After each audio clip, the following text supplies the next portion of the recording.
Good afternoon, and we are back today on Monday, the first day of competition at the USPA Nationals. And this time we are more on the administrative and management part of the event.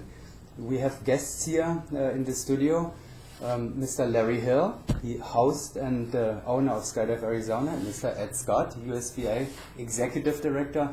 Thank you very much for taking the time and visiting us here. Sure. And discussing some little things. Sure. First of all, Larry, you have the world champion on your home turf again. Are you happy? Oh yeah, Airspeed has been a strong team for many, many years, and of course I'm happy. Ed, not many people have seen you yet, not at least on the NSL news, and now actually who you are. You've been in your position now for how long? Almost a year. Almost a year. And can you introduce yourself a little bit to our audience? Where you're coming from, what you've been doing before, and so forth? Sure. I started jumping in 1975 for static line. That was the only way to do it then. It was just a one-time thing, but like many people, I decided to continue. And my initial, once I got licensed, my initial skydiving was four-way. That's what the groups were into where I was jumping, which was in Tennessee. And really enjoyed it. My first 8 ways were done out of 2 Cessnas. So that's kind of my background. Became a jump master later on. And I also worked my way into the aviation association field. So I worked for the Aircraft Owners and Pilots Association and for another aviation group as well before I came to USPA about 13 years ago. Most of that time until lately was as Director of Government Relations, where I worked with the FAA to try to make sure they understood us and didn't try to re-regulate us, and worked on airport access issues as well, and that's been the focus of most of my effort. Very important issues these days, as we are dealing with a lot of problems possibly coming for us, or a downturn in the economy. How's the general aviation? Larry, you have your experience with that. We are not having 2 Cessnas here. We are flying a lot of bigger planes, and a lot of them, and you own a lot.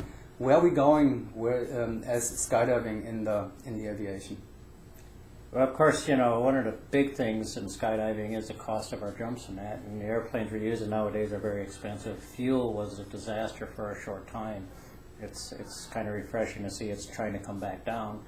We got some other serious issues that Ed's dealing with too, and in that we are in the limelight of the public, and you know, we've had some accidents and stuff, and it's very important for us to address these and make sure that we are safe, that we're operating our equipment safe, and that. And it's one of the reasons why I'm on the board. I want to make sure that this sport stays in existence safe-wise, and I know Ed's dealing pretty much now with the NTSB and the FAA over some recent accidents that we've had that is going to take some serious addressing of how we're going to handle that. And USPA has got to be our guidelines to make this happen, or we're all going to be hurting. So that's a big issue we have now, is our image. You've been doing this for a long time, Larry, and I know there is a new election coming up. Will you contribute your experiences for another period? Well, if the membership wants me, I will. I definitely would like to be. I think I can bring a lot to to the board in knowledge on airplanes and that, and operations and stuff. So what's good for my drop zone, I think, is very good for our skydiving public. As we have seen here. And I have to give you credit for, we talked about this before, you promised that we would have fast judging and everything up to speed, and you lived up to these promises. It's the fastest judging that we're experiencing here that I have seen so far at the National Championship. So thank you for doing that. Are you happy with the way everything goes? Ed, how does it look for you from the outside? It looks like it's smooth. It looks like it's always been that way, although I know that's not the case. I have to confess, and I'll owe beer, but this is the first Nationals I've been able to attend. Yeah. So, but and of course, you know, I've heard stories, and I've heard of problems, and the judging is one of those areas. But from what I've observed today, we finally found a handle on it, and Larry's pulled strings to make it work, and it looks like it is. One thing makes it a little bit easier, and that is a downside, I would say. I think we probably all agree with that. The participation is lower than it has been in the past years. How do we have any explanations for that, or some ideas where this is going, where it's coming from? Well, you know, I think it is, maybe we're, 3 teams down from last year, so it's not that far down, I don't believe. And, you know, of course, we're going through some tough times in the economy and stuff, and that can account for it. I think we're going to see that some of the events, like 8-way, is going to be up. So it's hard to say, you know. We went through, sorry, they didn't tell me about this. So For the background music. If I was in a board meeting, I'd be in trouble. You don't hear. But I think it's kind of the nature of where we're going. We're probably getting to the level of our competitors that, you know, the country's handling, and there's new events coming out, and people are going, you know, places. But it's very good to see all the young people that are here in our sport that are still going. So I don't think we're going into a downturn at all. I think we're just in a normal progression of how it goes up and down a little bit. But, you know, 63 was a high year. You know, we're at 55 or so. You know, last year was 57. So that's probably what we expect at nationals now. Yeah.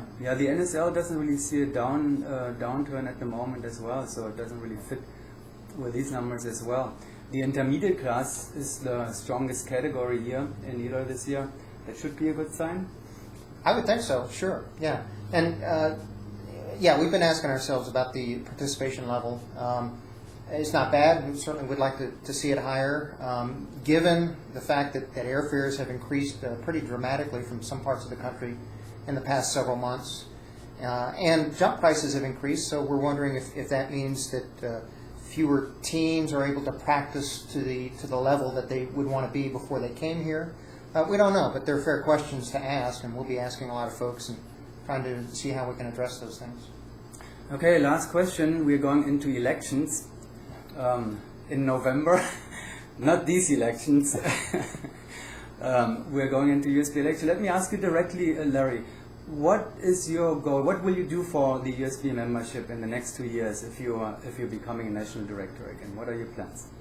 Well, I always thought that I look for the interest of the membership, in that I understand the FAA's role and our roles to them. A lot of people don't. But the organization has to be very strong to represent us in front of the public. And sometimes what we think as a skydiver is fun, and that is not good for our sport, in that the outside people don't believe in that. So my goal is to make sure that we keep our sport safe, we keep a good relationship with the Federal Aviation Administration, the NTSB, and we are able to keep us in the air. Thanks. Ed, last word for you. Well, the weather looks great, and the competitors are jazzed, and the airplanes are flying, and it looks like we're going to have a great week and a good meet. Looking forward to it. And we're going to enjoy the rest of the week with the sports out there, watch good videos and see the planes fly, and let's all enjoy that. Thank you very much. It's 3 o'clock and we're on load like 130, yeah. 140. So. Load 130 at 3 o'clock? Yeah. 3 o'clock. Okay, well, let's keep going. So Thank you. Have a good day.